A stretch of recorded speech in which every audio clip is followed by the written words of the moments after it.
সুন্দর করে বলছেন বিসমিল্লাহির রহমানির রহিম। লাইসাল বিররা আন তুওয়াল্লু উজুহাকুম কিবালাল মাশরিকি ওয়াল মাগরিবি ولكن البر من آمن بالله واليوم الآخر والملائكة والكتاب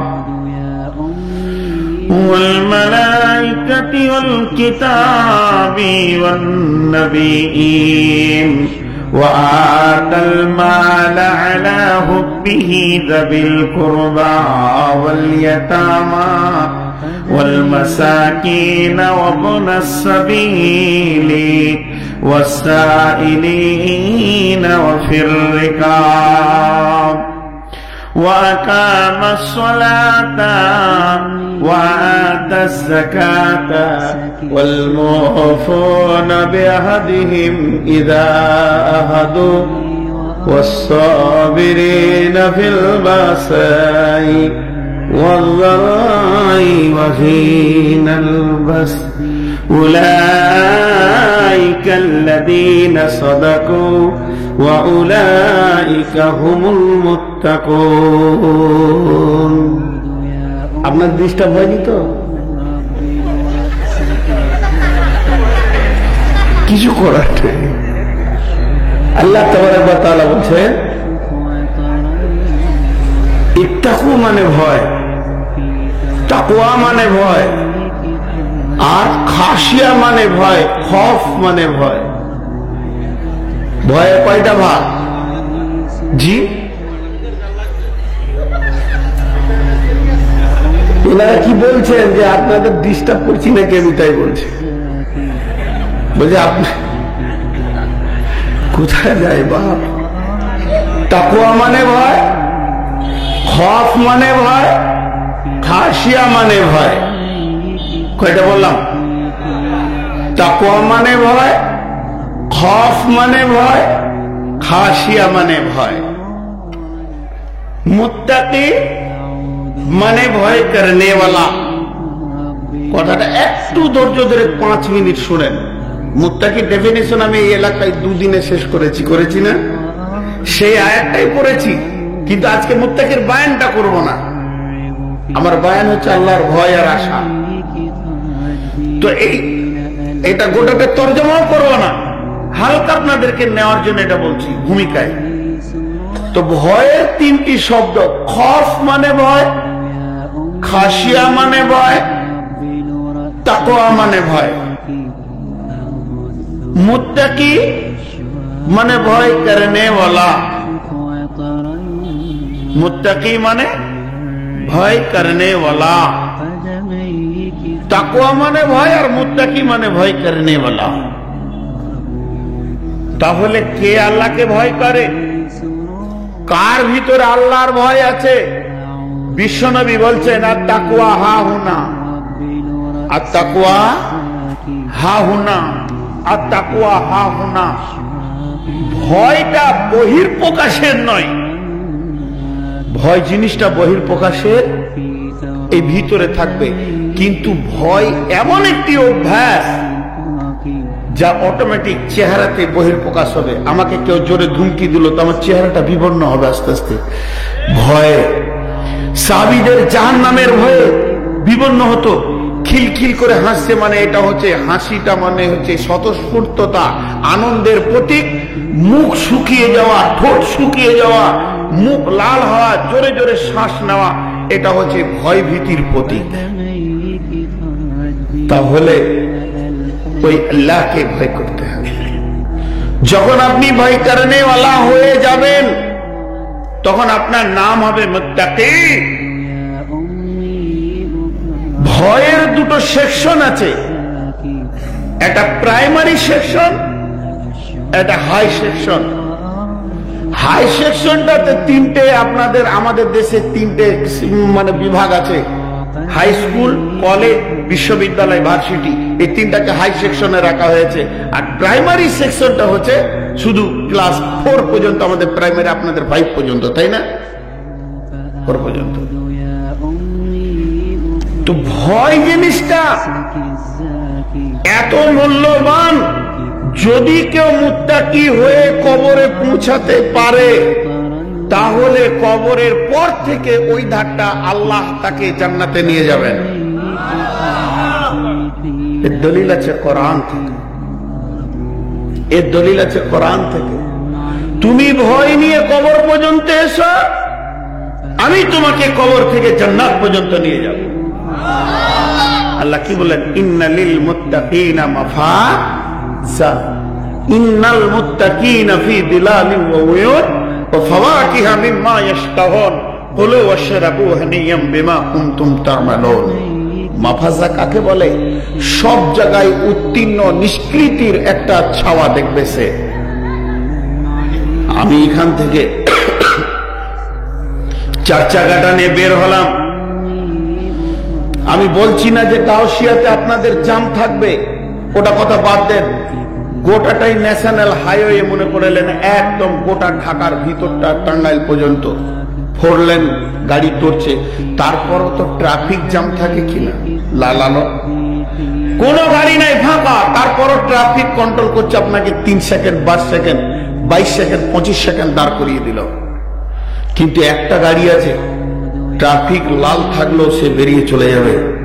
সে গাড়িটা কি? অ্যাম্বুলেন্স। তো অ্যাম্বুলেন্স সমস্ত গাড়ি লাল সিগন্যাল দেখে দাঁড়াবে, আর অ্যাম্বুলেন্সের জন্য লাল সিগন্যাল নাই, সে ট্রাফিক জ্যাম থাকলে সুসুর করে বেরিয়ে চলে যাবে। ঠিক মুত্তাকি যারা হবে সকলের জন্য কিছুগুলো প্রতিবন্ধকতার জায়গা আছে। মরার পরে কবর, কবরের পর কিয়ামত, কুলসেরা, মিজান, ডান হাতে বাঁ হাতে সার্টিফিকেট, তারপরে জান্নাত। এতগুলো ট্রাফিক জ্যাম পার হয়ে প্রত্যেকটা মানুষকে জান্নাতে যেতে হবে। আর আমার আল্লাহ বলছেন ইন্নালিল মুত্তাকিনা মাফাজা, যারা আমাকে ভয় করে পৃথিবীতে চলবে তারা মরার পর থেকে জান্নাত পর্যন্ত ট্রাফিক জ্যাম পাবে না, বেরিয়ে চলে যাবে। সব জায়গায় নিষ্কৃতি দেখবে, কোন জায়গায় সে নাকাম দেখবে না। চলো আগে বাড়ো। আর শুধু সে যাবে না, তার সঙ্গে ছায়া যাবে, ছায়া, যে ছায়ার জন্য এবং পান পাত্র তার সঙ্গে যাবে, নহর তার সঙ্গে বইবে, ফল ফ্রুট রুচি সম্মত তার সঙ্গে থাকবে। কুলু ওয়াশরাবু হানিয়াম বিমা কুনতুম তা'মালুন, খেতে থাকো, আগে বাড়তে থাকো, যেহেতু তুমি আল্লাহকে ভয় করেছো। আমরা আল্লাহকে ভয় করবো তো? জোরে বলেন, করবো তো ইনশাআল্লাহ। মাশাআল্লাহ, এর নাম আল্লাহর ভয়। কিন্তু আমাদের মধ্যে আল্লাহর ভয়, এটাই সত্য কথা বললেন আপনারা। যদি আমাদের মধ্যে আল্লাহর ভয় থাকতো তাহলে বেঈমানি, সুদ, জুয়া, তাস, লুডু, দাবা, মিথ্যা, সুদ, ঘোষ, মদ, জেনা, ব্যভিচার, দাড়ি মারা, এতিমের মাল খাওয়া, বিয়েতে যে যৌতুক নেওয়া, সার্বিক যত গুনাহ আছে এগুলো আমাদের কাছ থেকে দূরে সরে থাকতো। আল্লাহর ভয় নাই বিধায় এগুলো আমাদের ভিতরে ঢুকেছে। আল্লাহর ভয় লেমিনেশনকে বলা হয়। স্পঞ্জকে যদি প্লাস্টিক দিয়ে লেমিনেশন করে দেন, মুষলধারা বৃষ্টিতেও তাকে কিছু করতে পারবে না। আর প্লাস্টিকতে যদি লেমিনেশন না করেন, স্পঞ্জকে রেখে দেন, এক রাতের শিশিরে গোটাটাই সব হয়ে যাবে।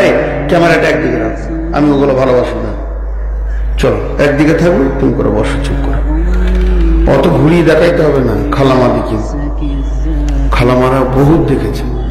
আর পর্দা করেন, এখন রাস্তায় ধাক্কা দিয়ে হাঁটছে, পর্দা টর্দা করলে দুটো দেখানো যেত, এখন আমাদেরই দেখাও। তো এর নাম ভয়, এর নাম ভয়। ভয়ের কয়টা ভাগ? না, 3টে শব্দে ভয় এসছে, ভয়ের 2টি ভাগ। কয়টা ভাগ? একটা বাঘকে দেখে ভয় লাগে, একটা বাঘকে দেখে ভয় লাগে, লাগে না? আব্বাকে দেখে ভয় লাগে কি লাগে না? আর বাঘকে দেখে ভয় লাগে কি লাগে না? তো বাঁচার প্রসেস দুটা। যখন বাঘকে দেখে ভয় লাগবে, বাঘ রয়্যাল বেঙ্গল টাইগার এসে গেছে আপনাদের মাঠে, যদি ওকে ভয় লাগে, এর বাঁচার নিয়ম হচ্ছে তুমি ওই যে কমালে কেন? আমি তো বলিনি কমাতে। কি ডিস্টার্ব করছে? ব্যাপারের মাথায় কি বিজ্ঞান নিল? বেশ চলছিল, দেখেন কত সিস্টেমের মানুষ আছে। দেখছে মৌলবি সুদ ধরেছে, এবার আমি ঠান্ডা করি ওকে। আজীব ব্যাপার। বলবো তো যে মাইকটা আমার মন মতো হয়নি, সাউন্ড দেন যা দেন। আমি বলি একটু হাত দেবেন তো বলে দেবো, আমার চোখ বেঁধে রাখলো বলে দেবো। দিন মাইক খেলছি প্রতিদিন।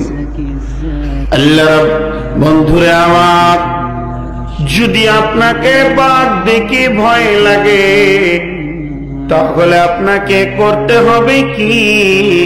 সঙ্গে সঙ্গে ময়দান ছেড়ে দৌড়ে পালাতে হবে।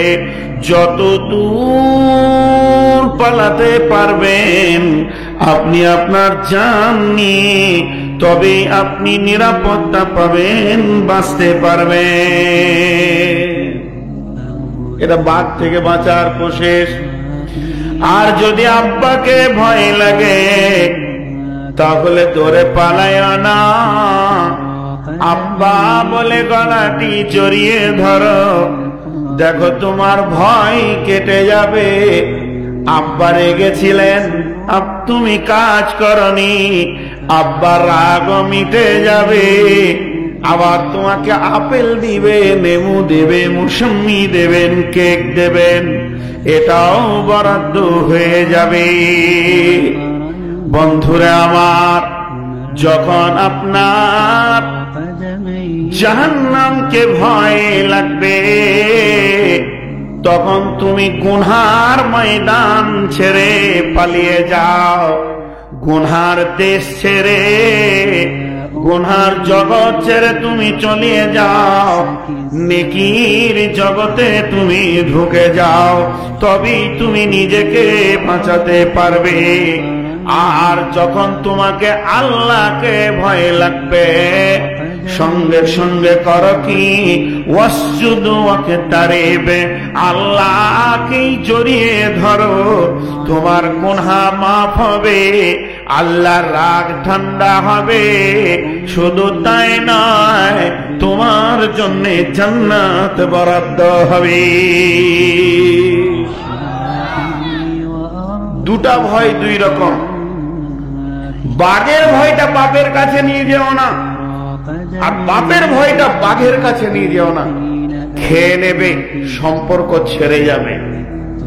তো আমাদের কাছে দুটি ভয় আছে, একটা হলো জাহান্নামের ভয়, আর একটা আল্লাহর নারাজির ভয়।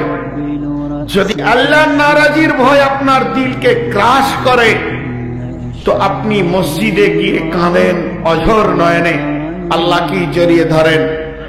আর যদি আপনাকে জাহান্নামের ভয় লাগে, তাহলে আপনি গুনহার ময়দান ছেড়ে দিয়ে নেকির ময়দানে চলে যান। বাহারুল উলুম আসাদুল্লাহ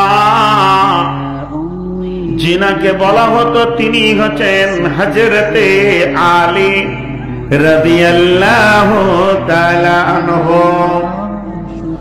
হযরতে আলী বলছেন, পৃথিবীর সেরা ধনীকে তোমরা জানো কে? পৃথিবীর সেরা ধনী হচ্ছে যে নিজের ক্ষুধার যন্ত্রণা সহ্য করতে পারে, অপরের কাছে হাত পাতে না। এর থেকে ধনী আর পৃথিবীর বুকে কেউ নাই। সে যা চায় আল্লাহর কাছে চায়, মানুষের ভরসা করে না। এই লোকটি হলো পৃথিবীর সেরা ধনী। আম্মা জান আয়েশা বলেন, পৃথিবীর সেরা সম্পদ কি? সোনা দানা, হিরে মণি মাণিক্য জি না, বিশ্বনবী বলেছেন আমার উম্মতের সেরা সম্পদ হলো কোরআন। যার কাছে যত বেশি কোরআন আছে সে তত বেশি ধনী। এর জন্য আমার আল্লাহ বলেছেন নাহনু আগনিয়া ওয়া আনতুমুল ফুকারা, আমি হলাম ধনী, আমি হলাম সম্পদশালী, আমি হলাম শাহিনশাহ, আমি হলাম বাদশার বাদশাহ। বাকি সারা পৃথিবীর বুকে তোরা যতজন আছিস সকলেই ভিখারি। আপনার কাছে আরেকজন ভিখারি, সে তার কাছে ভিখারি, ওর মহাজনের কাছে ভিখারি।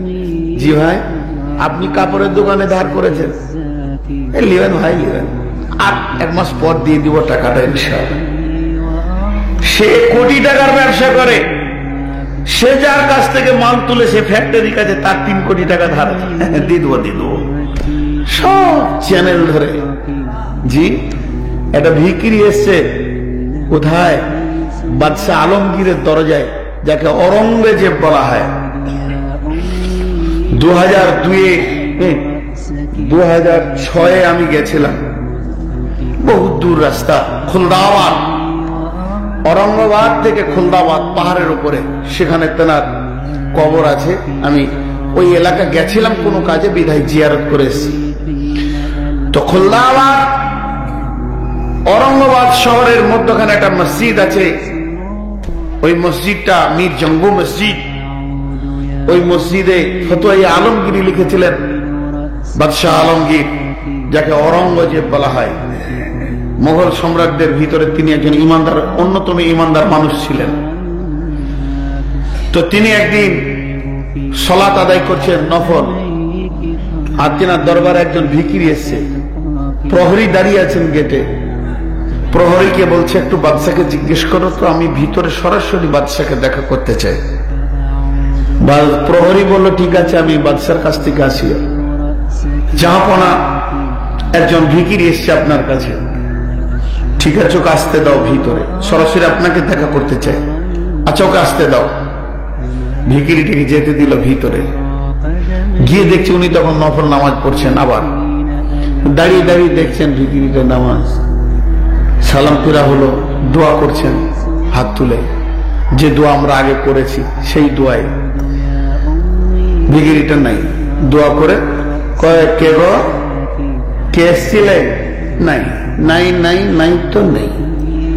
বাদশার দিলে ব্যথা হলো, এই আল্লাহ, আমার কাছে একজন চাইতে এসেছিল, আমি সালাতটা লম্বা করে ফেলেছি, দোয়া অনেক লম্বা হয়ে গেছে, বিধায় সেই অভাবীটা চলে গেছে। আল্লাহ, তুমি তাকে আমার কাছে ফিরিয়ে দাও, আমি তার মনের আশাটা শুনি, যতটা পারবো দিব।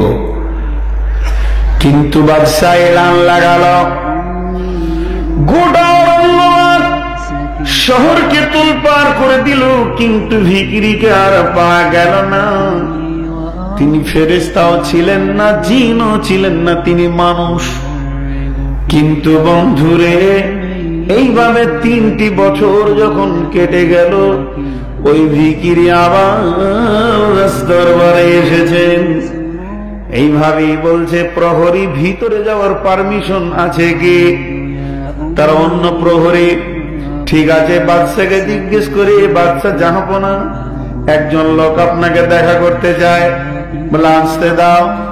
বাদশাকে দিয়ে বলছে হুজুর, 3খানা সুসংবাদ নিচ্ছি, আপনার সঙ্গে একটু একা আলাপ করতে চাই।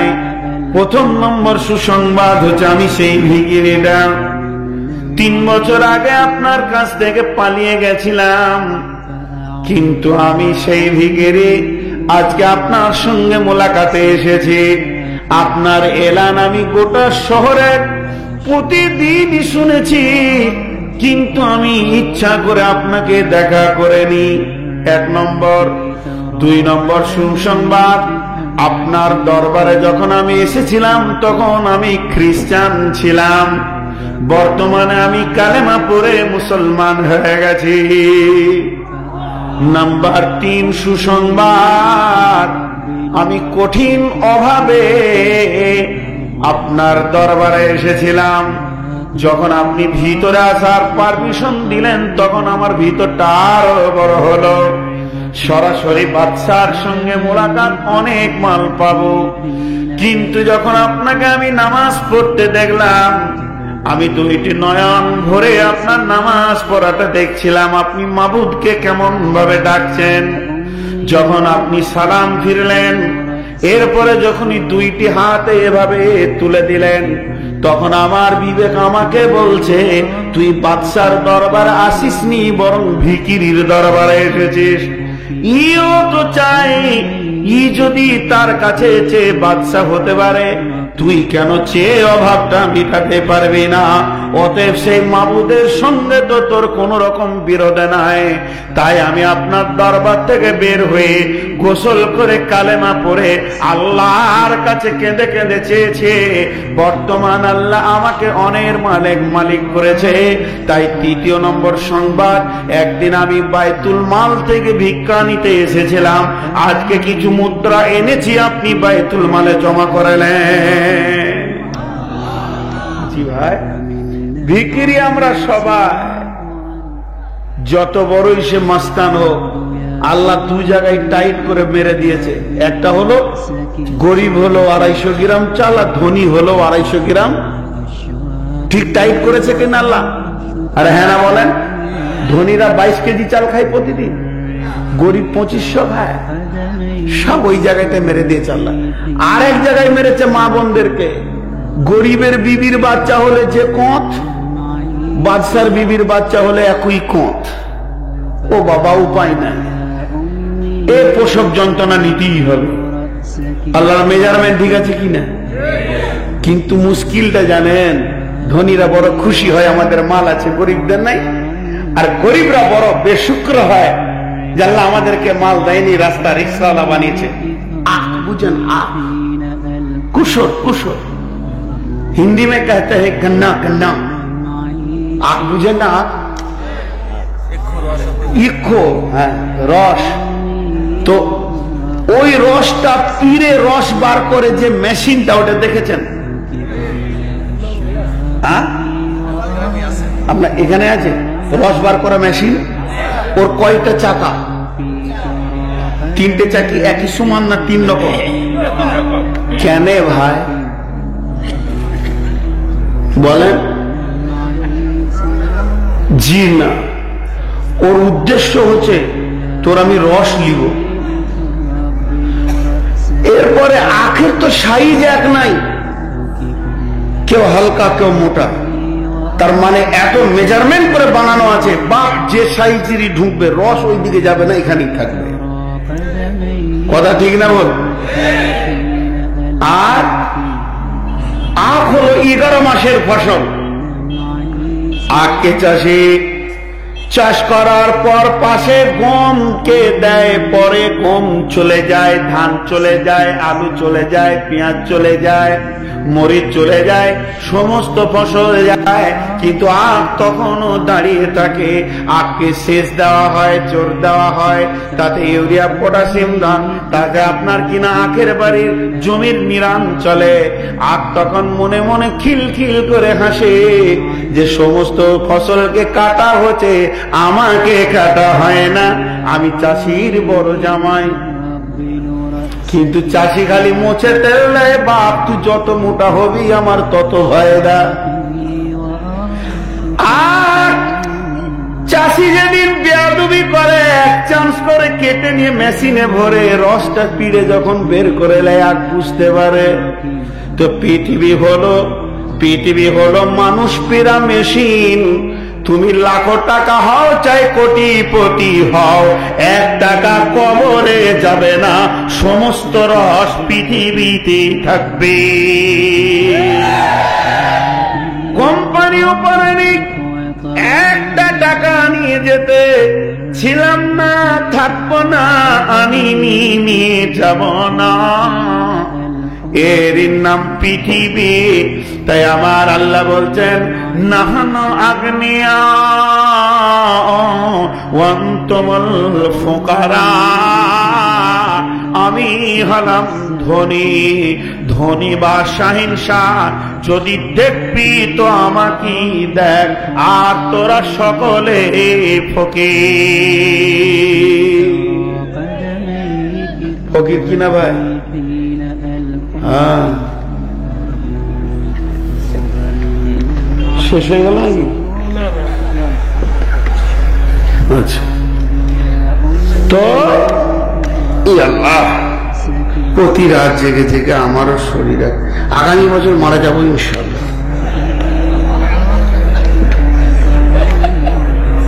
হ্যাঁ ইনশাল্লাহ আল্লাহর কাছে চলে যাবো। আমার এক বন্ধু আমাকে ফোন করছে, কোথায় আছিস তুই? আমি বললাম আরো সে। কি করছিস? বলে আল্লাহর গোলামি করছি। তো যাই হোক, তাহলে আল্লাহর কাছে আমাদেরকে চাইতে হবে। চাইবো কার কাছে? পীর সাহেবের কাছে? খাজা, দাতা, গজা, কিছুর কাছে নাই। যা চাইবো আল্লাহর কাছে চাও। এই আল্লাহ তুমি দাও। আল্লাহর কাছে চাইবো, আল্লাহ কবুল করবে না, এটা হতেই পারে না। বন্ধুরে আমার, হযরত আলী আর একটি কথা বলেছেন, তোমরা হিজরত করতে চাও কে? বাংলাদেশে নারায়ণগঞ্জ ছেড়ে গিয়ে তেতুলিয়া চলে যাও। তোমরা হিজরত করতে চাও কে? নারায়ণগঞ্জের মাটি সব বিক্রি করে দিয়ে তোমরা কক্সবাজারে চলে যাও, কিংবা ভারতে চলে যাও, কিংবা চীন জাপানে চলে যাও। এর নাম হিজরত। গত কদিন আগে বলছিলাম, বাংলাদেশের লোককে যদি বলা হয় জান্নাত যাবি না আমেরিকা যাবি, তারা বলবে আমেরিকা যাবো। এত আমেরিকা আর ভারতের উপরে ভক্ত। জি ভাই, হিজরতের নিয়ত আলাদা। যদি কেউ কোন মহিলার জন্য হিজরত করে, সে কক্সবাজার একটা মেয়েকে ভালোবাসে, বিয়ে করেছে, আব্বা মা জায়গা দিচ্ছে না, তখন তাকে বলছে শাদি চুদি হো চাই শাদি কে দিন মর যাও, তোর সঙ্গে বিয়ে হবে, তোকেই ভালোবেসে বাসা বাঁধবো। তো বন্ধুরে আমার, সে চলে গেল সেখানে, তো মেয়েতে পেয়ে গেল। বিশ্বনবী বলতেন, কেউ ব্যবসা বাণিজ্যকে কেন্দ্র করে যদি হিজরত করে সে ব্যবসা পাবে, কেউ যদি ইনকামের নিয়তে হিজরত করে সে ইনকাম পাবে, আর কেউ যদি ঈমান বাঁচানোর উদ্দেশ্যে হিজরত করে সে দুইখানা জিনিস পাবে, একটা ঈমান পাবে, আর একটা হজরে মাবরুর হলে যেমন গুনাহ মাফ হয়ে যায়, সেদিন সে মাসুম বাচ্চা হয়ে যাবে। হযরত আলী বলছেন, রে রাসূলের সাহাবীরা, তোমরা কান করে শুনো, মক্কা থেকে মদিনা আসাটা এটা বড় হিজরত নয়, এটা হলো ক্ষুদ্র হিজরত, এটা হলো ছোট হিজরত। তোমরা যদি কেউ বড় হিজরত করতে চাও তো এখনই তওবা করে গুনার দেশ থেকে বের হয়ে নেকির জগতে ঢুকে যাও। এটা হলো বড় হিজরত। গুনার জগৎকে তওবা করে নেকির দেশে ঢুকে যাও, আর গুনার দেশে ফিরে তাকায়ও না। এর থেকে বড় হিজরত আর হতে পারে না। এটা কখন হবে? যখন জাহান্নামের ভয় তাকে হুঙ্কার মারবে। জাহান্নাম, জি, জাহান্নামের ভয় তাকে টেনে নিয়ে গিয়ে নেকিতে ভোট দেবে। জাহান্নাম সুসংবাদ না দুঃসংবাদ? আর একবার জিজ্ঞেস করছি, বুঝে উত্তর দেবেন। জাহান্নাম সুসংবাদ না দুঃসংবাদ? একজন দার্শনিক বলছে জাহান্নাম হচ্ছে সুসংবাদ। জি নাউজুবিল্লাহ, বিসমিল্লাহ কবুল করেন। জাহান্নাম হচ্ছে সুসংবাদ দুনিয়ার জন্য, আখিরাতের জন্য দুঃসংবাদ। দুনিয়ার জন্য জাহান্নাম সুসংবাদ কেন? কোরআন তো বলছে নাজির, সেটা ভয়। বলছে হ্যাঁ, ওই ভয়টাই তো সুসংবাদ। কেমন সুসংবাদ? আপনার ছেলে স্কুল যায় না, আর ছেলেরা অন্তত মাকে কিছু মনে করে না, ডন। মায়ের কাছে ছেলেরা ডন কিনা? তো মা বলছে স্কুল যাও, যাবো না, স্কুল যাও, যাবো না। ওই জানে আব্বা আজকে নাই, তার মানে আজকে আমার ইনশাল্লাহ সরকারি ছুটি ঘোষণা হয়ে গেল। আমার একটা ভাই বাইরে কাজ করতো, আর ওর ছেলেটা 2.5-3 বছরের ছেলে, 4 বছর 4.5 বছরের ছেলে। আমার বাড়ির সামনে দিয়ে প্রতিদিন স্কুল প্রায়। আমি খালি হালকা করে বলতাম, চাচা, জি চাচা, স্কুলে পড়ে কোনো লাভ নাই বাপ, তোমার বাপ তো আজকে আসবে না। খ্যাপা, স্কুল যে কি করবে, দরজার বইটা ছুড়ে দেয়, খেলতে লেগে গেল। দেখে চাচা আমার সাপোর্টে আছে, যার চিন্তা নেই। ছেলে মানুষ অবস্থায় দেওয়া হয়, পড়তে মন চাইছে না, তখন মা কি বলে? মা বলে আসুক তোর আব্বা। আপনাদের দেশে আব্বু বলে। আব্বুটা কোন ভাষা? আব্বাটা হচ্ছে উর্দু, এই আরবি থেকে এসছে। বাপটা উর্দু, আব্বু সব করে নামটাকে বিকৃতি করে দিয়েছে। তো এখন ওর মা বলছে আসুক তোর আব্বা। এটা সুসংবাদ না দুঃসংবাদ? দুঃসংবাদ হলে ছেলেটার জন্য সুসংবাদ কিনা, যে তুই মানুষ তৈরি হবি না। এই মাঠটা ছিল বলি তো ও ডাক্তার, ইঞ্জিনিয়ার, মৌলানা, মুফতি হতে পেরেছে, বাপের মাঠটা। তো জাহান্নাম দুনিয়াতে যে সংবাদটা এনেছে, জাহান্নামের ভয়াবহতার সংবাদ যদি না থাকতো তো আমরা জান্নাতের গেটটা খুঁজে পেতাম না। জাহান্নামই তো তেরে আমাদেরকে জান্নাতে পৌঁছিয়ে দিয়েছে। জাহান্নাম দুনিয়ার জন্য ভালো, খবরটা রাখা ভালো। এটা একজন দার্শনিক বলতে চেয়েছে।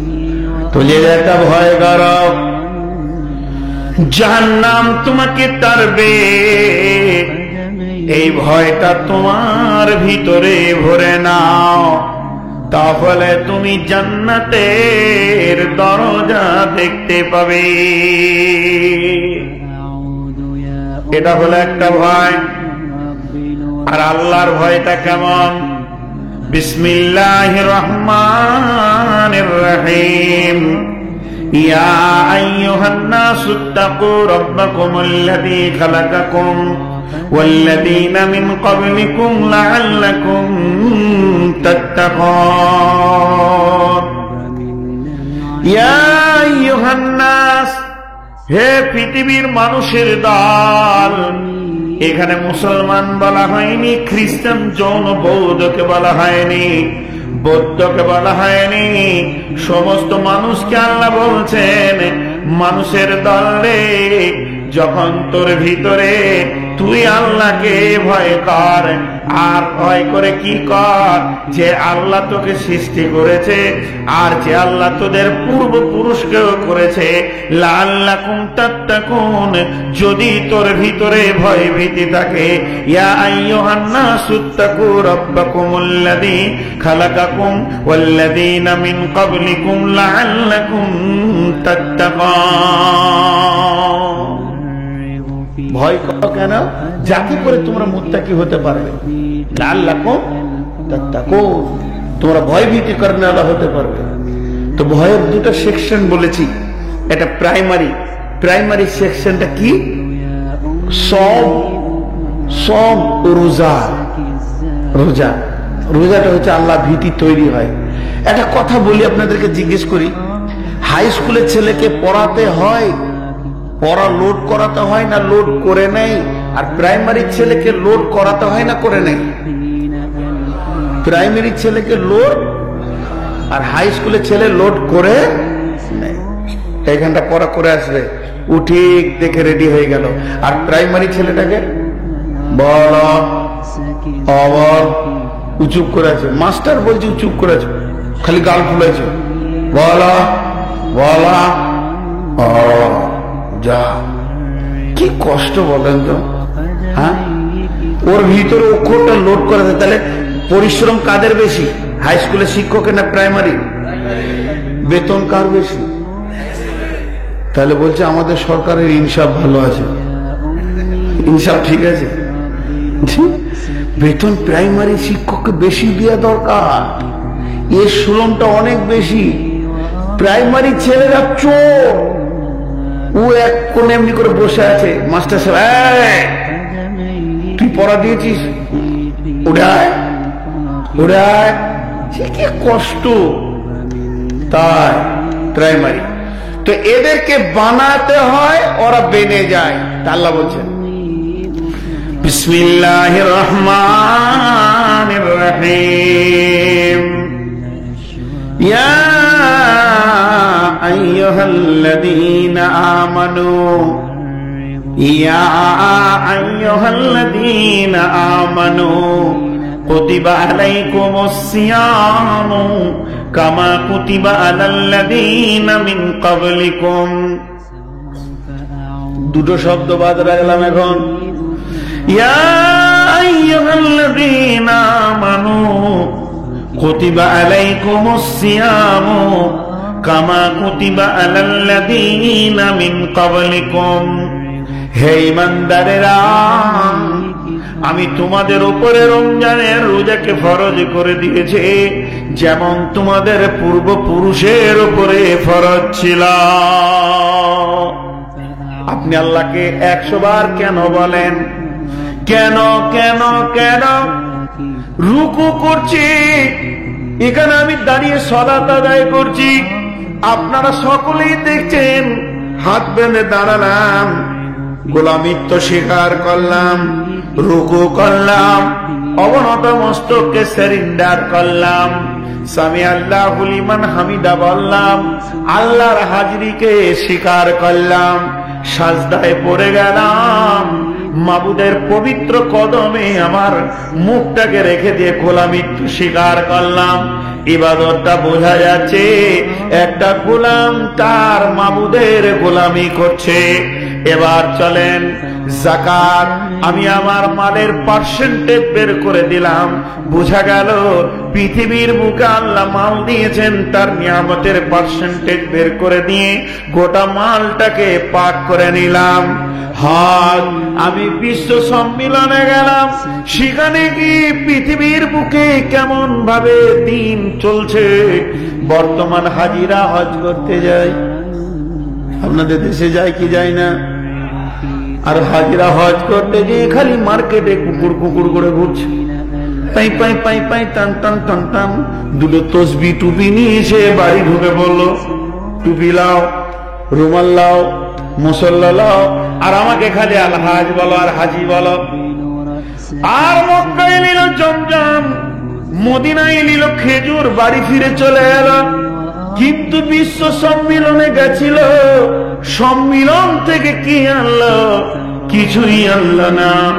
যেখান থেকে সারা বিশ্বের কোণে কোণে কোণে কোণে ইমানের তৌহিদের তরঙ্গ পৌঁছিয়েছে, যে কাবাকে কেন্দ্র করে তৌহিদ উৎপন্ন হয়েছে, আর মসজিদে নববী থেকে বীর যোদ্ধারা সেই তরঙ্গটাকে পৃথিবীর কোণে পৌঁছিয়েছেন। বন্ধুরা, আবার আল্লাহ কোরআনে বলছেন, ইন্না আউয়ালা বাইতিন উদিয়া লিন-নাস, ঘরটা আমার মানুষের জন্য বানানো হয়েছে।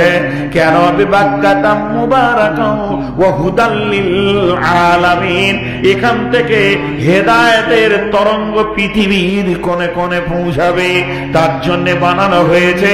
আর মসজিদে নববী থেকে তৌহিদের দাওয়াতের মুজাহিদরা বের হয়েছে। আমি যদি আরব হতাম, মদিনার পাক, সেই পথে মোর চলে যেতেন আমার প্রিয় নবী হযরত। জি, সেই মদিনা থেকে মেহনত সৃষ্টি হলো, তৌহিদ এলো মক্কা থেকে, রেসালার মেহনত হলো মদিনা থেকে। তার মানে বলতে চাইছে, হজে আপনাকে দুটি জিনিস আনতে হবে, যখনই মক্কার মাটিতে পা দিবেন, একত্ববাদের মজবুত ঈমান এনে শিরকে সরিয়ে দিয়ে মদিনা মুনাওয়ারায় সমস্ত বেদাতকে ফেলে দিয়ে সুন্নতকে লোড করে নিয়ে এসে পৃথিবীর বুকে মানুষের দরজায় দরজায় পৌঁছাতে হবে। আমি মক্কা থেকে এনেছি তাওহীদ, আর মদিনা থেকে এনেছি রিসালাত। তোমরা শিরকে ছেড়ে দিয়ে তাওহীদে এসে যাও, আর বেদাত ছেড়ে দিয়ে রিসালায় ঢুকে যাও। এর জন্য আমি বিশ্ব সম্মিলনে গেছিলাম। সেখানে গিয়ে আমি দায়ী হয়ে সেখান থেকে আমি দায়িত্ব নিয়ে বাংলার মাটিতে পৌঁছেছি। আল্লাহ আমাকে টাকা দিয়েছে মানে ওই সম্মিলনে আমার দাওয়াত পৌঁছে গেছে। অতএব ওখানে আরাফাতের ময়দান থেকে আমি তাওহীদ আর রিসালা এনেছি। আর হাজিরা বাড়িতে এসে লম্বা হয়ে শুয়ে পড়লো। ওরা ভাবছে আমাদেরকে দেখেছিল কি করতে, আলহাজ বলবে এই জন্য। আসল জিনিসটা কেউ আনছে না, খেজুরের পানি নিয়ে হাজির, আর খালি আরবি রুমাল আর টুপি তসবি লাও। বন্ধুরা আমার, তাহলে হজটা বোঝা গেল কি জন্যে, সালাত বোঝা গেল কি জন্যে, যাকাত বোঝা গেল কি জন্যে। আর যেদিন আমি তাওহীদের কালেমা পড়লাম, স্বীকারোক্তি করলাম আল্লাহ তুমি আমাদের মাবুদ, এটাও বোঝা গেল। তবে রোজাটা আল্লাহর কোন কাজে লাগে? রোজাটা আল্লাহর কি কাজে লাগে? রোজাতে রুকু সাজদা নাই, খালি রোজাতে কি আছে? শুভের সাথে করে খাওয়া নাও, আর তারপরে খাবে না যতক্ষণ পর্যন্ত গুরু বিশ্রাম না হয়েছে। অর্থাৎ সাদা ভাষায় বলে দিই, ফজরের আজানের আগে খাও, মাগরিবের আজান না হলে খেও না। কোন ভেজাল বলেন তো? খেলে আল্লাহর কি হবে? খেও না। আল্লাহ দাবি করছে আমি তোদের মহব্বতের মানুষ। আল্লাহ দাবি করছেন কিনা আমি তোদের মহব্বতের মানুষ। আমার মতো মহব্বত আর কারো। ছেলে না খেলে মা কি বলে? খাস না? খাও বাবা। খাও না? খাও বাবা, রাগ করো না, খাও বাবু, খেয়ে নাও। মা বারবার বলে খাও, আর আল্লাহ বলছে খবরদার খাবি না। আল্লাহ দুপুরে এক ঢোক সামান্য একটা কফি চলবে না। কেন? কেন? কেন? আর একবার বলছি, ইয়া আইয়ুহাল্লাযীনা আমানু কুতিবা আলাইকুমুস সিয়ামু কামা কুতিবা আলাল্লাযীনা মিন ক্বাবলিকুম। আমি তোমাদের পূর্বপুরুষের উপর রোজাকে যেমন ফরজ করেছিলাম, তোমাদের উপরও হে ঈমানদার রোজাকে ফরজ করলাম। এবার আপনি তিনবার বলেন কেন কেন কেন? আল্লাহ উত্তর দিচ্ছেন লাআল্লাকুম তাত্তাকুন, যাতে করে তোমরা মুত্তাকি হতে পারো, তোমাদের ভিতরে আমার ভীতিটা যেন ঢুকে যায়। আমার ভীতিকে তোমার ভিতরে ঢোকানোর জন্য এই ইবাদতটা তৈরি করেছি। দেখেন, রোজা যতজন রাখে কিন্তু আল্লাহর জন্য রাখে। সব ইবাদত লোক দেখানি হয়, রোজাটা হয় না। রোজা যেটা হাদিসে কুদসিতে আল্লাহ বলছেন, যে রোজা রাখে সে আমার জন্যই রাখে। কারণ রোজার মধ্যে লোক দেখানি নাই। লোক দেখানি যদি হয় তো আমি মুখে রুমালটা মুখবো আর পুচপুচ করে থুপ ফেলবো, আর ঘরে যে ভাত খেয়ে নিব কে জানে। তাহলে রোজা যে রাখে সে কার জন্য রাখে? আল্লাহ বলছে তোদেরকে মুত্তাকি বানানোর জন্য এইরকম প্যাটার্ন দিয়ে একটা ইবাদত তৈরি করলাম, যাতে করে তোরা অটোমেটিক মুত্তাকি হয়ে যাবে। জি দেখেন, প্রচন্ড গ্রীষ্ম,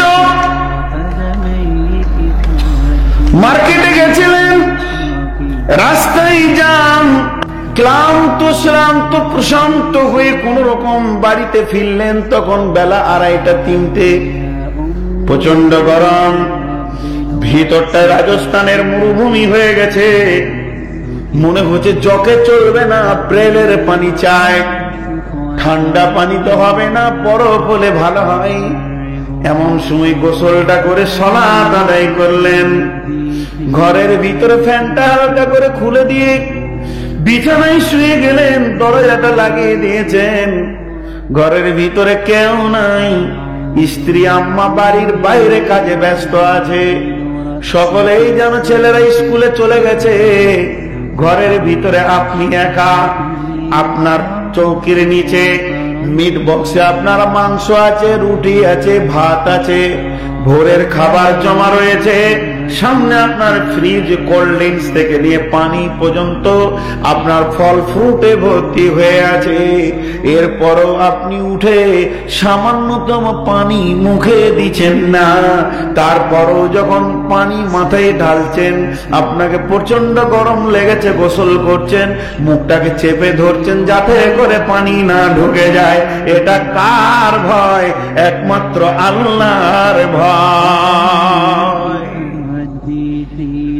আল্লাহ বলছে রোজা এমন একটা জিনিস, তোরা অটোমেটিক মুখটা কি হয়ে যাবে। জি, এর জন্য আমি এটা এইভাবে বানিয়েছি। তো আল্লাহ রমজানকে দিয়ে আমাদের তাকওয়াকে তৈরি করে দেন। তৈরি নিজের বিবি হালাল মহিলা যে আমার ইশারা ভোগ বোঝে, যার আমি ইশারা ভোগ বুঝি, অথচ তার থেকে বিরত থাকতে পারছি কি পারছি না। তা আমার আল্লাহ বলছে বাকি মাসগুলো কি হারাম মহিলা থেকে থাকতে পারবি না? পারবি, তোর মধ্যে জ্ঞান আছে। তাহলে তাকওয়া মুত্তাকি আল্লাহ আমাদেরকে রমজান দিয়ে বানিয়ে নেন। রমজান নামে ফরমাই, রমজান নামে ছাঁচে ভরে আমাদেরকে মুত্তাকি বানিয়ে নিচ্ছেন আল্লাহ। তো এ হলো জাহান্নামের ভয়।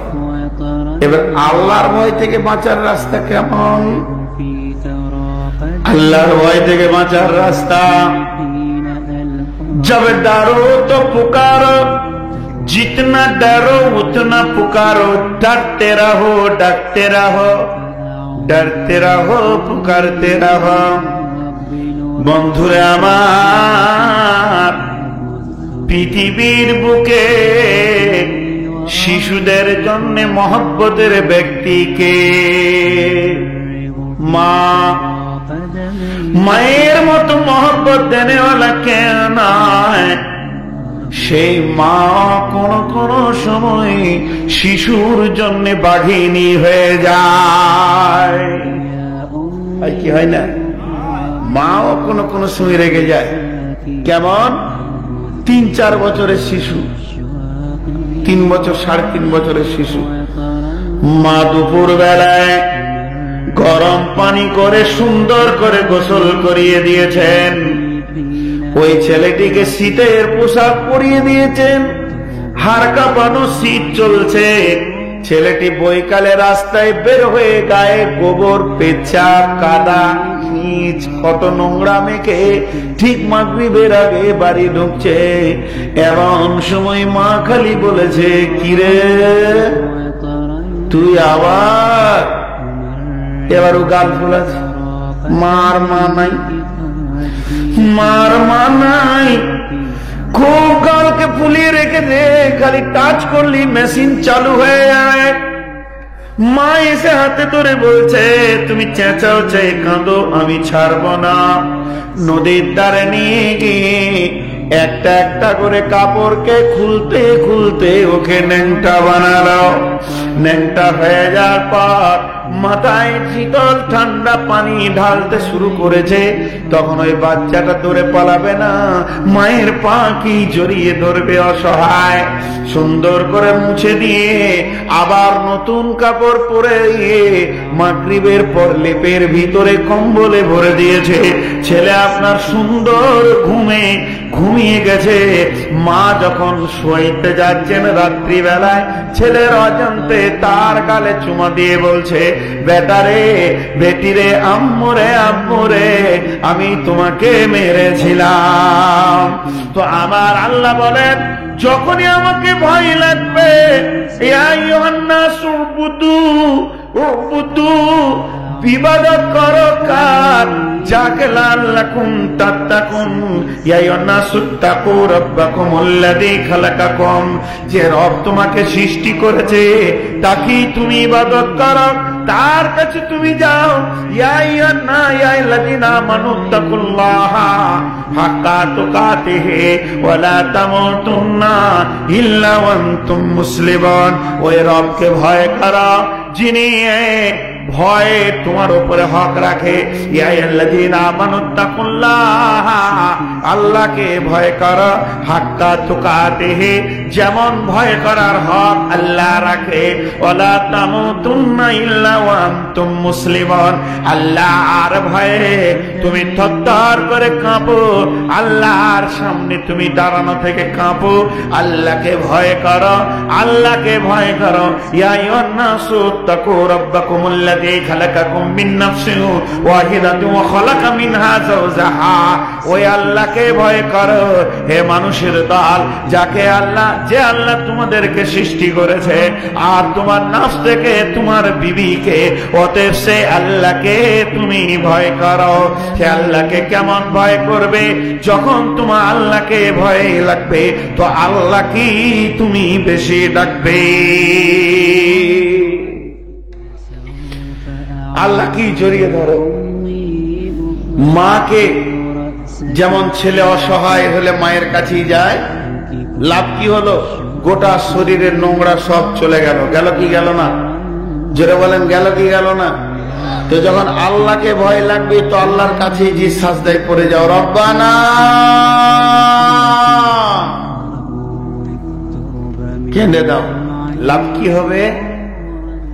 যত আমার গায়ে নোংরা আছে, জুয়া আছে, তাস আছে, লুডু আছে, দাবা আছে, জেনা আছে, ব্যভিচার আছে, সুদ আছে, ঘোষ আছে, আমি যত নিজেকে নোংরা করে রেখেছি সমস্ত নোংরা গুলি ধোবার পৃথিবীতে কোনো পানি নাই, আর ধুয়ে দেবে এমন কেউ নাই, একমাত্র আল্লাহ। সারা পৃথিবীতে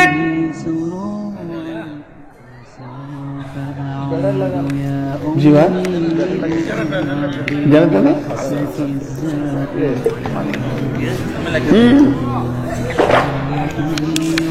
ফুল আছে। হ্যাঁ আল্লাহ, এটা আবার দিল কেন? এই লাইটটা আমি নিতে পারি না ভাই, সবর করেন, সবর করেন। কেন 1 ঘন্টা হয়ে গেল, আর খানিক্ষণ চালাবো, ভাল লাগছে না। পালাবো না থাকলে তো কি হলো, আমার পারছি না, শরীর চলছে না। জি ভাই, সকালে বলেন আলহামদুলিল্লাহ। এবার সারা পৃথিবীর বুকে যত জন আছে, যে কেউ আছে, আপনার গোনাকে ধুয়ে আপনাকে সাদা বানাতে পারবে না, একমাত্র আল্লাহ। তাহলে আপনাকে যদি পবিত্র হতে হয় গুনাহ থেকে, এর কোনো নদীও নাই, এর কোনো নলকূপও নাই, ট্যাপও নাই, একটাই রাস্তা, আল্লাহকে ডাকো, উনি পাক করে দেবেন। জি, আল্লাহকে ডাকো, উনি পাক করে দেবেন। বিশ্বনবী একটা কত সুন্দর উদাহরণ দিচ্ছে দেখেন। এই উদাহরণটা আমার ব্রেন থেকে নয়, উদাহরণটা রাসূলুল্লাহ সাল্লাল্লাহু আলাইহি ওয়াসাল্লাম দিচ্ছেন। সকলে উত্তর দেবেন আমার কথায়। ঘোড়া নামে একটা প্রাণী আছে, তার কয়টা শিং? 2টা শিং ঘোড়া। আল্লাহ। আচ্ছা, এই জেনারেটর কি মাইক ম্যানের নাকি? আপনি জেনারেটর এনেছেন মসজিদে? তো এখানে কোন ইঞ্জিনিয়ার জেনারেটরটি স্টেজের পাশে রেখেছে? এটা কম করে 4000 গজ দূরে রাখতে হয়। দেখেন কেমন সাউন্ড হচ্ছে, বিরক্তিকর ব্যাপার। একটু সাউন্ডটা বাড়ান তো ভাই, একটু বাড়ান। আল্লাহ রসুলের উদাহরণটা দেখেন, এই উদাহরণটা আপনারা মুখস্থ করেলেন, সেই হাদিসের উদাহরণ। আহা, বিশ্বনবী বলছেন, ঘোড়া নামে একটা প্রাণী আছে, ওই প্রাণীটি সিং নাই, বিধায় ঘোড়ার মালিক তাকে যখন মাঠে খোঁটা দিয়ে চড়তে দেয়, পায়ে বেঁধে দেয়, পায়ে বেঁধে একটা দড়ি দিয়ে একটা খোঁটা কেটে দেয়, ওকে চড়তে দিল। আপনারা চড়া বলেন তো? এবার ঘোড়া চড়ে, বিশ্ব নবী বলছেন ঘোড়া কিন্তু গরু ছাগলের মতো এরকম দৌড়ে দৌড়ে দৌড়ে দৌড়ে চড়ে না, একই জায়গায় ঘুরে ঘুরে ঘুরে ঘুরে খায়। খেতে খেতে খেতে খেতে এক সময় ঘোড়া ভুলে যায় তার পায়ে দড়ি বাঁধা আছে, সে ভুলে যায়। যখনই সে ভুলে যায় সঙ্গে সঙ্গে সে সিধা হাঁটতে শুরু করে। যখনই সিধা হাঁটে দড়িটাও তার সঙ্গে যেতে চায়। যেতে যেতে যেতে যেতে এক সময় দড়িটা শেষ হয়ে যায়। তারপরে যখন ঘোড়াটি পা তুলে তখন দড়ি একটা জোরে ঝিটকা মারে। মারবে কি মারবে না? তার মানে নবীজি বলছেন ঘোড়াটা ভুলে গেছে আমি বাঁধা আছি, আমি একজনের অনুগতে আছি, আমার মালিক আছে। এই কথা যখনই সে ভুলে যায় তখন লম্বা সফর করতে যায়, আর তখনই দড়িকে ঝিটকা মারে। আর দড়িটা ঝিটকা মারে মানে দড়িটা কি বলে? দড়িটা ঘোড়াকে বলে, ওরে ঘোড়া রে তুই স্বাধীন নস, তুই পরাধীন, তোর মালিক তোকে বেঁধে রেখেছে। জি, তোর মালিক তোকে বেঁধে রেখেছে। দড়িটা ওকে বলল।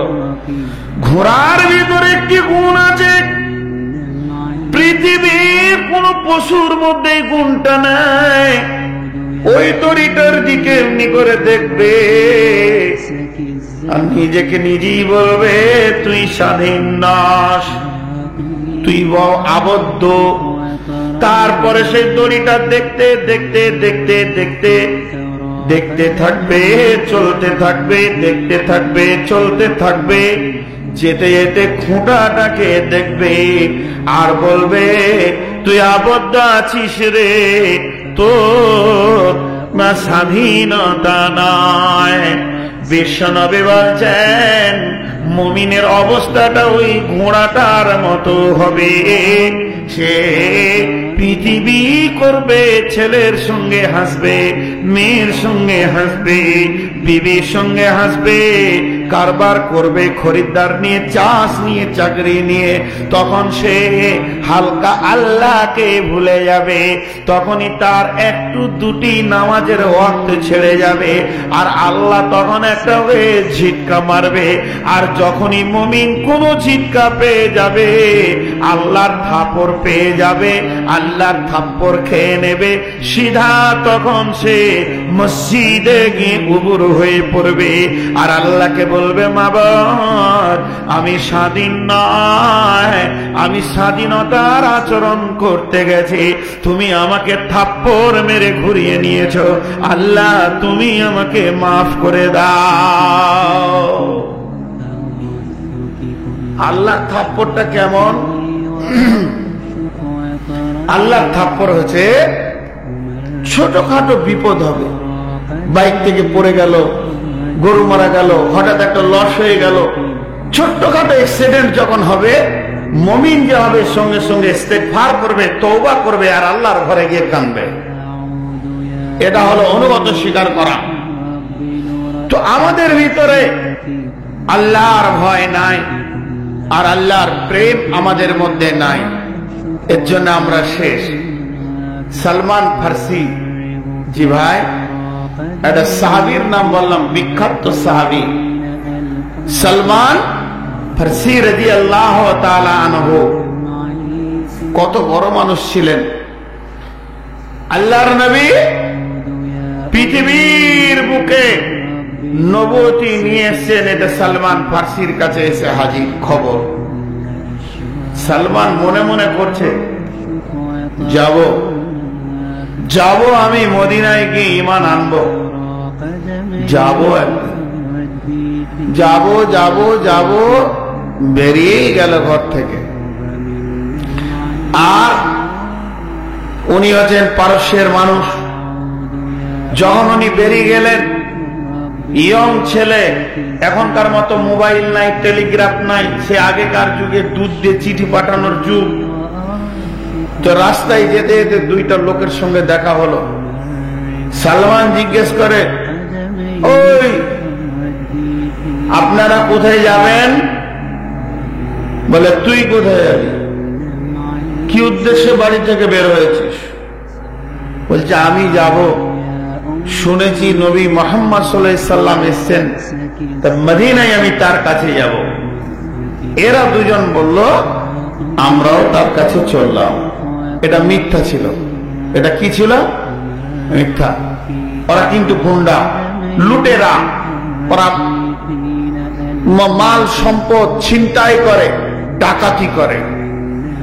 তো এবার ওরা মনে মনে ভাবলো, এত সুন্দর একটা ছেলে পেয়েছি, রাস্তায় হাটে বিক্রি করে দেবো, আমাদের কিছু টাকা হয়ে যাবে। তখন ওকে বলছে, আমরাও যাব নবীর কাজ। সালমান বলছে, আমাকে নিয়ে যাবেন? তুই যাবি? চ, তুই তো হেঁটে যাবি, তোকে তো আমাদের কষ্ট নেই নিয়ে যাওয়া, তো চ। বন্ধুরে আমার, ওই সালমানকে রাস্তায় নিয়ে যেতে যেতে এক সময় বেঈমানের দলেরা যেখানে গোলাম বিক্রি হয় সেই হাটে গিয়ে সালমানকে বিক্রি করে দিলেন। বাদশার ছেলে গোলাম হয়ে গেল। কি কষ্টের জীবন! সেই মালিক আর একজনকে বিক্রি করল, তারপরের মালিক আবার বিক্রি করল। এইভাবে বিক্রি করতে করতে 1, 2, 3, 4, 5, 6, 7, যখন 7 নম্বর মালিকের পাল্লায় পড়েছে, ওই সালমান বিক্রি হতে হতে 7ম নম্বর মালিক যখন সালমানকে কিনেছেন, সেই মালিকটা হচ্ছে মদিনা মুনাওয়ারা। কিন্তু মুনাফিক। তারপরও তো সালমান মদিনায় পৌঁছালো। গোপনে সালমান ঈমান নিয়ে চলে এসছে, গোপনে, কেউ জানে না, ঈমান নিয়ে হাজির। যখনই গোপনে ঈমান নিয়ে সালমান চলে এসছে, ওর মালিক বুঝে নিয়েছে, অত্যাচার বেড়ে গেল। অত্যাচার বাড়তে বাড়তে অত্যাচারের সীমা ছাড়া হয়ে যাচ্ছে। বন্ধুরে আমার, একদিন সালমানের মালিক বলছে, মুনাফিক সালমান রে, আর কতদিন তুই আবদ্ধ জীবন কাটাবি বল? তুই কি স্বাধীনতা নিতে চাস? সালমান পড়ল, কে চায় না স্বাধীন জীবন, কে বা চাই গোলামি জীবন? তখন ওই বেঈমান বলছে, সালমান, তোকে 2খানা শর্ত দিছি।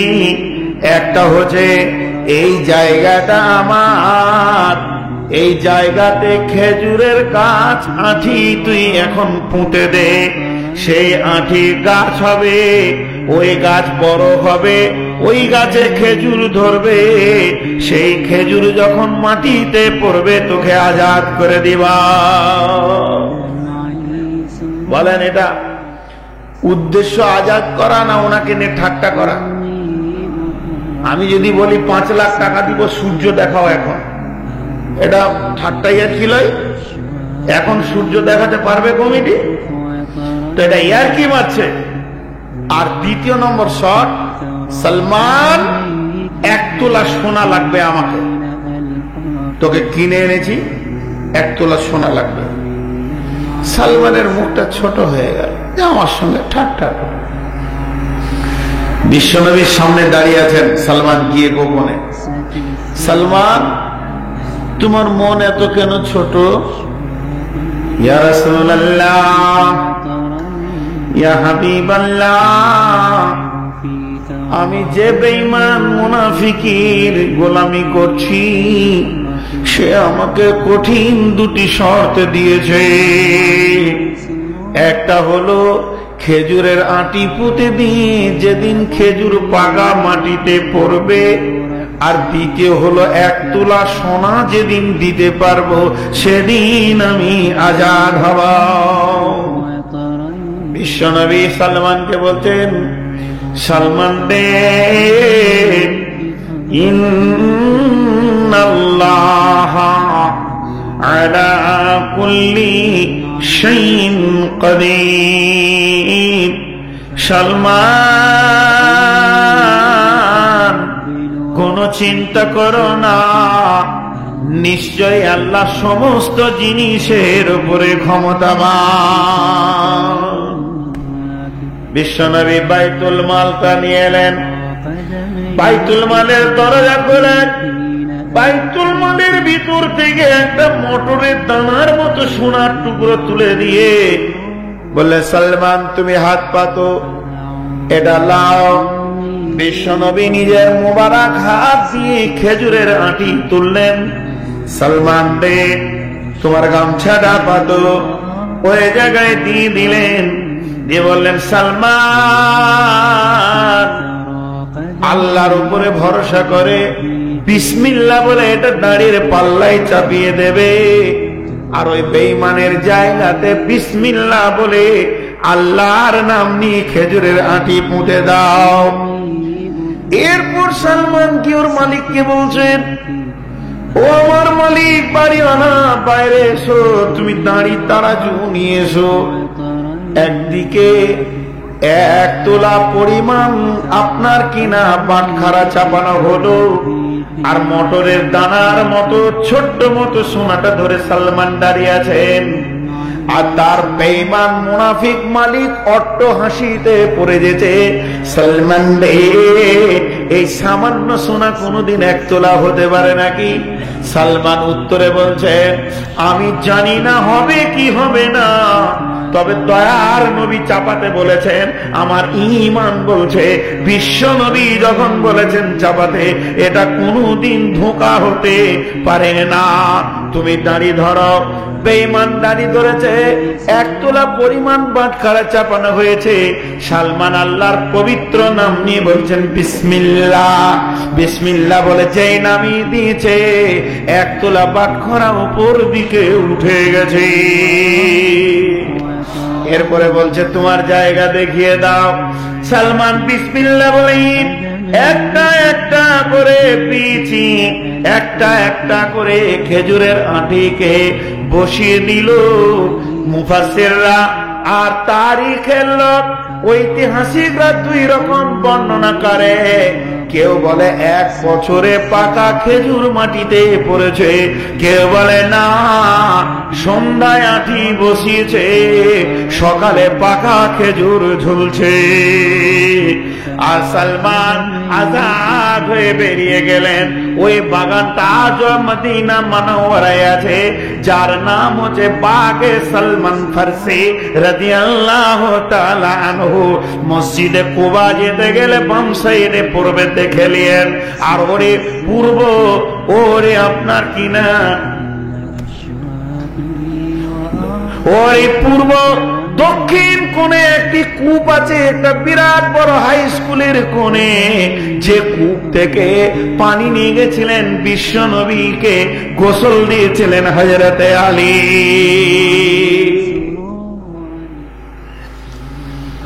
এই সালমান ফারসি বাদশার ছেলে, কিন্তু আল্লাহর ভয়ের ভাটিতে ঢুকে কত দামি হয়েছিলেন। এটা ওর মুসলমান হওয়ার ইতিহাসটা দিলাম। একদিন আল্লাহ রসুল বলছেন, সালমান, সালমান, লাব্বাইক ইয়া রাসূলুল্লাহ। সালমান হাজির আছে, বলুন কি বলছেন?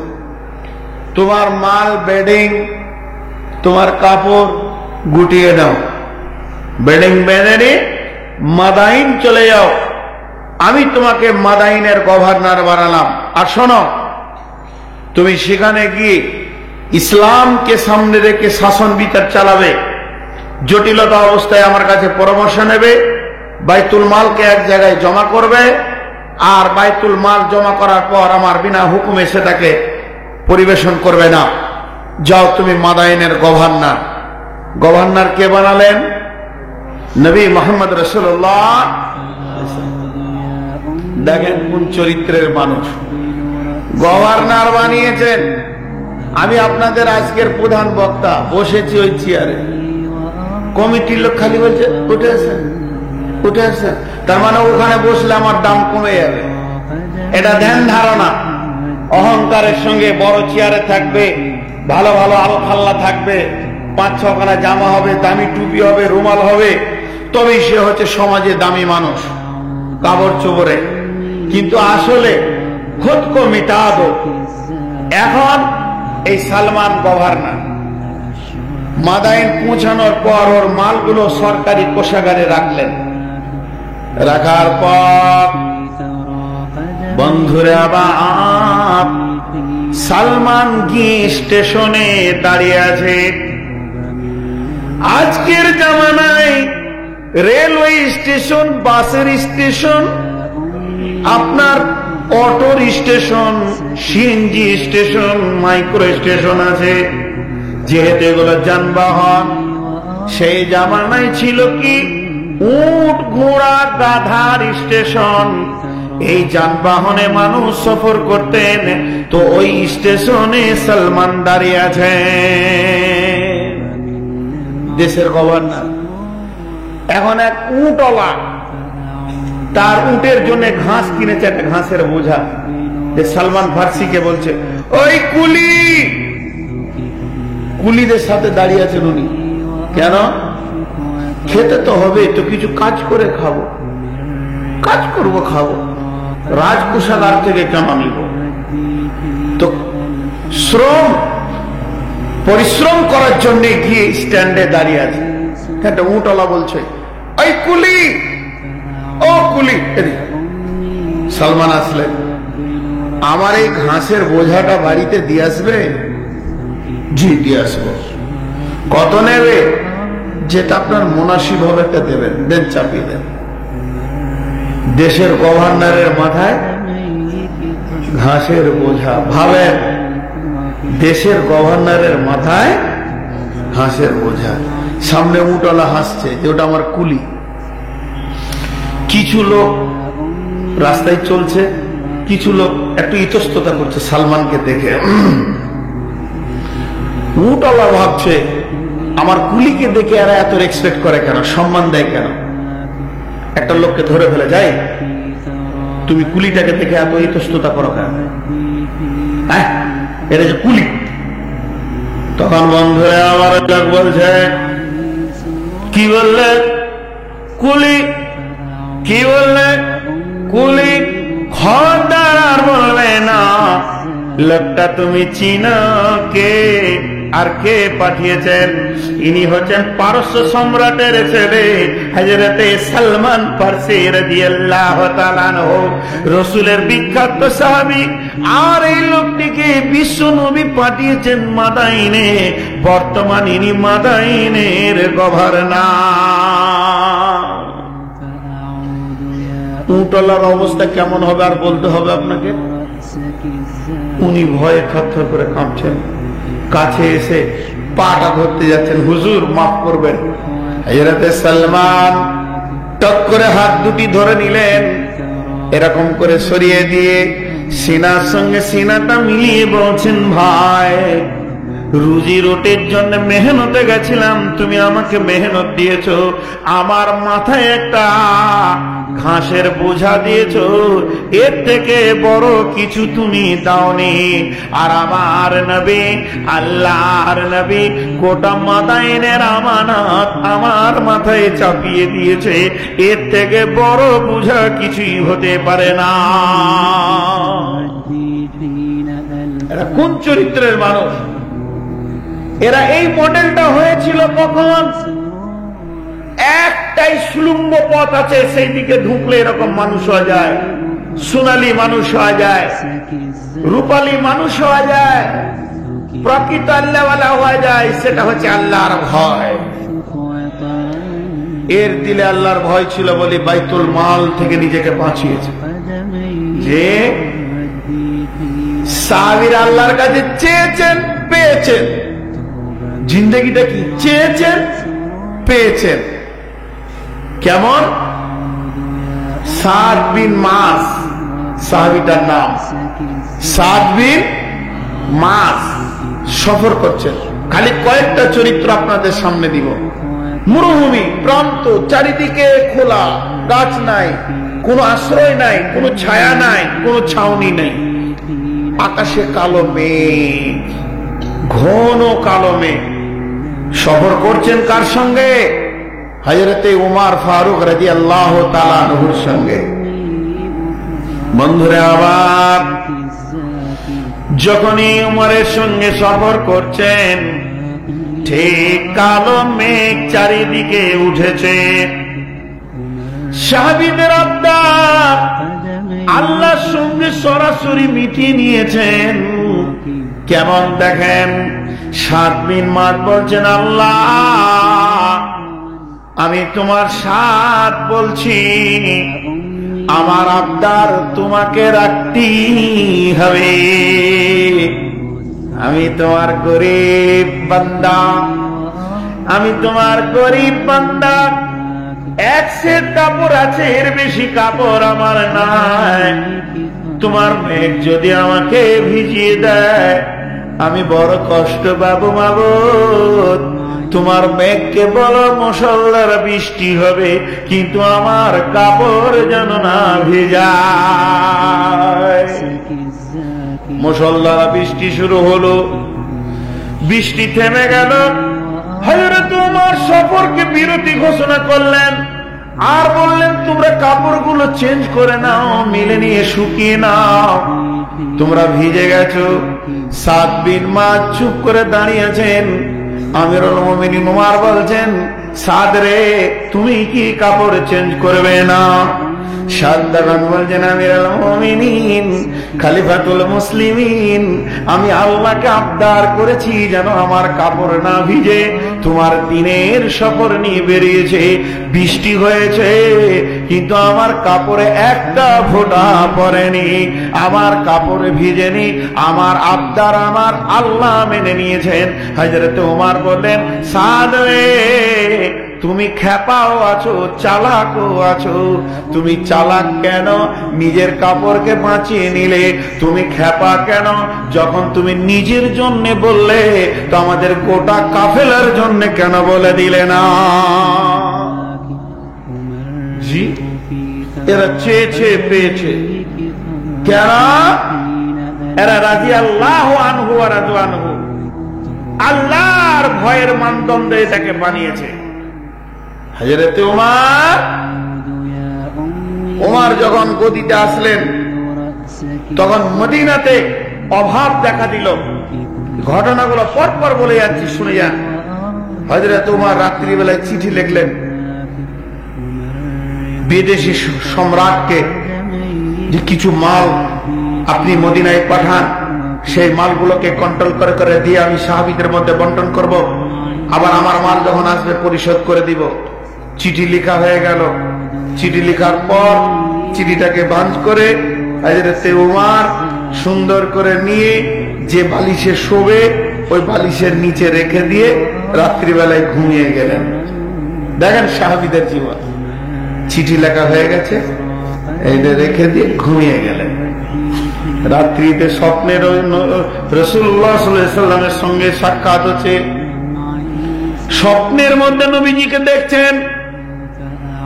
হাদিসের মধ্যে আছে, মান রানি ফাকাত আরিনি ইন্না শায়তানা লা ইয়াতামাসসালু বি। এটা সহিহ বুখারীর হাদিস। মুসলিম শরীফেও হাদিসটা এসেছে। আল্লাহর নবী বলছেন, কেউ যদি স্বপ্নে আমাকে দেখে, সে আমাকেই দেখলো, যেহেতু শয়তান জীবনেও আমার রূপ ধারণ করতে পারবে না। শয়তান কোনদিন রাসূলের রূপ ধারণ করতে পারবে না, হাজার চেষ্টা করলো। এর জন্য নবীজি সহিহ বুখারীর হাদিস বলছেন, মান রাআনি ফাকাদ আরিনি ইন্না শাইতানা লা ইয়াতামাসসালু বি। যে আমাকেই দেখলো, সে আমাকেই দেখলো, অতএব শয়তান কোনদিন আমার রূপ ধারণ করতে পারবে না। হযরত ওমর কাকে দেখলেন? নবীকে। কি দেখলেন স্বপ্নে? আল্লাহ রসুল বলছেন ওমরকে, ওমর তোমাকে আমি চালাক মনে করতাম। খুব মন খারাপ রসুলের। ইনি আমার সঙ্গে দেখা করছেন, খুব মন খারাপ। আমি এনার সঙ্গে কথা বলছি, মন খারাপ। তার চেহারা ভাষাতে বোঝা যাবে লোকটার মিজাজ খারাপ, বোঝা যাবে না? তো আল্লাহ নবী মন খারাপ অবস্থায় 3 বার বললেন, তোমাকে আমি খুব চালাক মনে করতাম, তুমি একটা নিরেট গাধা। তোমাকে খুব চালাক মনে করতাম। তোমাকে খুব চালাক মনে করতাম, তুমি একটা নিরেট গাধা। রসুল নারাজ। ঘুমটা ধারাস করে ভেঙে গেল। হযরত তোমার বাচ্চা ছেলের মতো চিল্লিয়ে চেয়ে কাঁদতে শুরু করলেন, যেহেতু রসুল নারাজ। আর সহ্য হচ্ছে না, আমার নবী নারাজ, আমার নবী নারাজ, আমার উপর আমার রসুল নারাজ। আমি কি এমন গুনাহ করেছি? ফজরের সালাত পড়াচ্ছেন তিনি, ইমামতি করছেন, তো ডুকরে ডুকরে কাঁদছেন। সালাম ফেরার পর সাহাবীদেরকে নিয়ে বললেন, রে রসুলের সাহাবীরা, শোনো, আমার উপরে আমার নবী নারাজ। আমার উপরে আমার নবী আমাকে 3 বার বলেছে, তোমাকে আমি চালাক মনে করতাম, তুমি একদম নিরেট গাধা। অঝর নয়নে কাঁদছে না, সাহাবীদেরকে বলছে, তোমরা খুঁজে বের করে দাও আমার ভুলটা, তোমরা আমাকে সাহায্য করো এ ব্যাপারে, আমার রসুলকে খুশি করতে তোমরা আমাকে সাহায্য করো। আমি শেষ হয়ে যাবে, আমি ধ্বংস হয়ে যাব। উমারের বাঁচার আর প্রয়োজন নেই। উমারের এইরকম জীবনের থেকে অনেক নিকৃষ্ট প্রাণী হওয়া ভালো ছিল, যেহেতু তার উপরে রসুল নারাজ। জি ভাই, এই মাঝে একটা কথা বলেনি, মাঝে ব্রেক করে বলছি। বিশ্বনবীর কাছে 2 জন লোক এসেছিলেন বিদেশ থেকে দেখা করতে, শুধু তাদের দাড়ি ছাঁটা ছিল, সালাম দিয়েছিলেন, উত্তর দিয়েছিলেন, কিন্তু হাতে মুসাফা করেননি। মৌলানা বদরুদ্দোজা নদভী বলছে, জীবনে রসুল দাড়ি চাঁচার সঙ্গে মুসাফা করেননি। আল্লাহর কসম বলছি, যত দাড়ি ছাঁচা আমার কাছে আসেন, এই হাদিসটা শোনার পর, তিনি একজন বিখ্যাত আলেম ভারতবর্ষের মধ্যে, বদরুদ্দোজা নদভী। এখন হাদিসটা আমি পাইনি, ওনার কাছে বরাদ্দটা নেওয়া হয়নি, নিব। বিশ্বনবী জীবনে দাড়ি ছাঁটা চাঁচার সঙ্গে মুসাফা করেননি, মনাকা করেননি, উত্তর দিয়েছেন যদি কেউ দাড়ি ছিল। তো যখন কোনো দাড়ি ছাঁটা বা চাঁচা আমার সঙ্গে মুসাফা করতে আছে, অন্তর থেকে ঘৃণা লাগে, আমি ঘৃণার সঙ্গে করে ফেলি। তো এটা যদি সেই দলিল হয় আর পেয়ে যায়, জীবনের সঙ্গে মুসাফা করবো, তাতে যাই মনে করে নেয়। তো উমারকে এটা 3 বার বললেন, উমার বেচैन হয়ে গেছেন। সাহাবীরা বলছেন, আমিরুল মুমিনিন, একটু একটু একটু একটু ধৈর্য ধরেন, একটু ঠান্ডা হন, নিশ্চয়ই কিছু বের করা যাবে। আপনি কি আমল করেছেন আজ বলেন? কি আমল করেছেন? কি আমল করেছেন? বলছি, প্রতিদিন যা আমল করি আজও তাই করেছি। প্রতিদিন তাহাজ্জুদ, একই, মিলছে না। হঠাৎ বলে ফেলেন, হ্যাঁ, একটা আমল বেশি করেছি। আজকে রাত্রে দেখ চিঠি লিখেছে। সাহেবরা বলছেন, চিঠিতে কি লিখেছেন? চিঠিতে লিখেছি বিদেশ সরকারকে, পারস্য সরকার, রোম সম্রাট, যে তোমরা তোমাদের মাল কিছু পাঠিয়ে দাও, মদিনায় অভাব এসেছে, অথচ অভাবটা হচ্ছে আল্লাহর পরীক্ষা। ওয়ালা নাবলুওয়ান্নাকুম বিশাইইম মিনাল খাউফি ওয়াল জু। আমার আল্লাহ বলেন, মুমিনকে আমি 5 ধরনের পরীক্ষা করব, তার মধ্যে একটা জু, অভাব দিয়ে। তা আমাদের পরীক্ষা এসেছে, সেই চিঠিটা লিখেছি। সাহাবীদের মধ্যে মত ব্যক্ত করলেন আমিরুল মুমিনিন, খলিফাতুল মুসলিমিন, আপনি বিদেশ সরকারকে চিঠি লিখলেন, কিন্তু আপনার কাছে আল্লাহ আছে, তাকে কেন বললেন না? এর জন্য নবীজি নারাজ। উমার, তুমি ভুল করেছো। হযরত উমার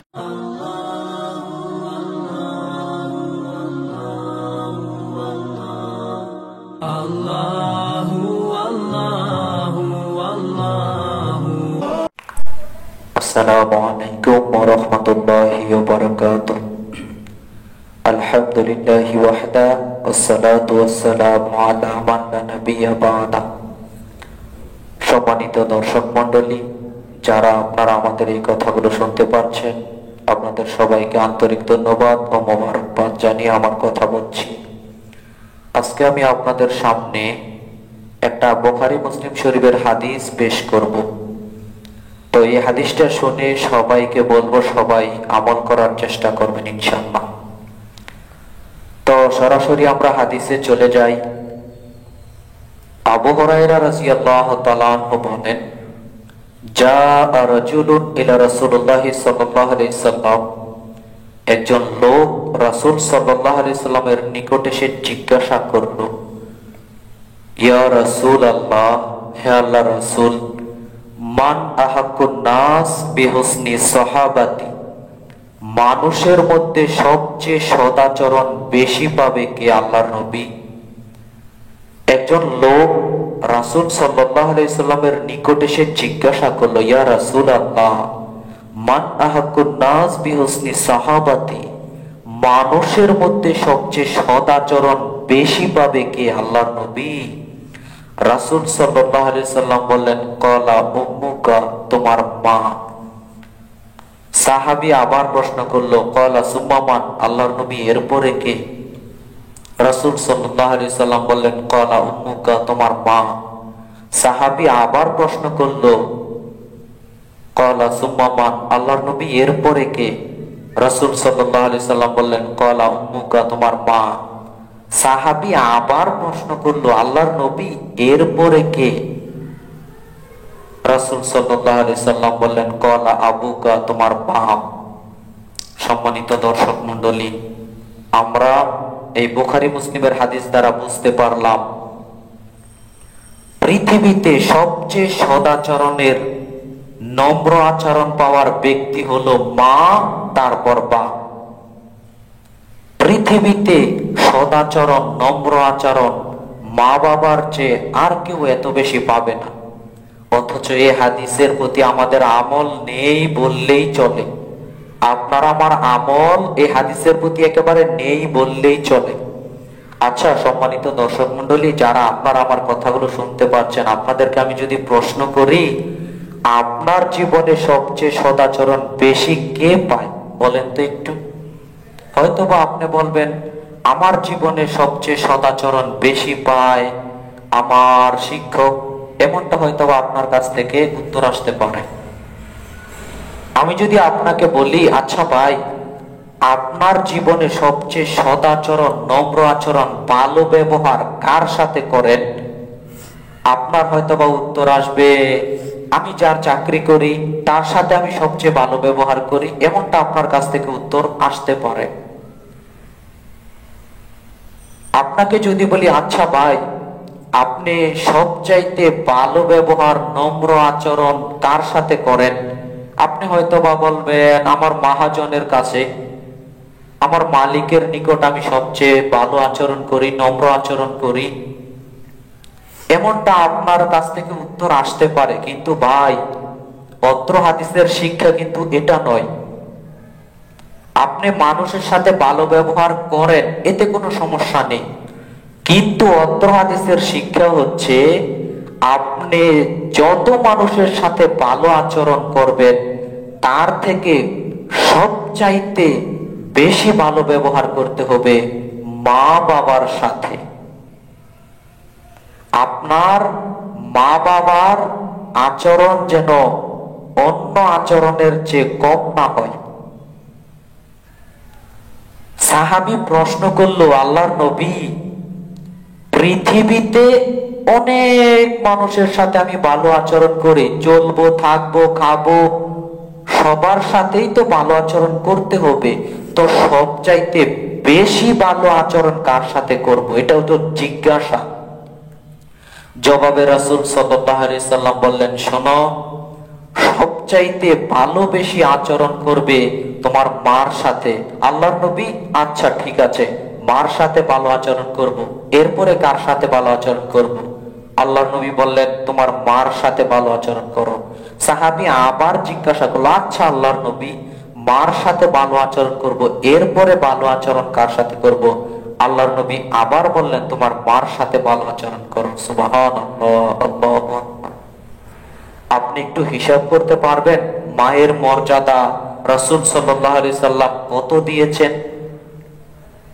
আর আজকে আপনি আমি নিজের মা বাবার সাথে ভালো আচরণ তো বহু দূরের কথা, বন্ধু বান্ধবের সাথে যতটুকু ভালো আচরণ করি মা বাবার সাথে ততটুকু ভালো আচরণ করি না আমরা।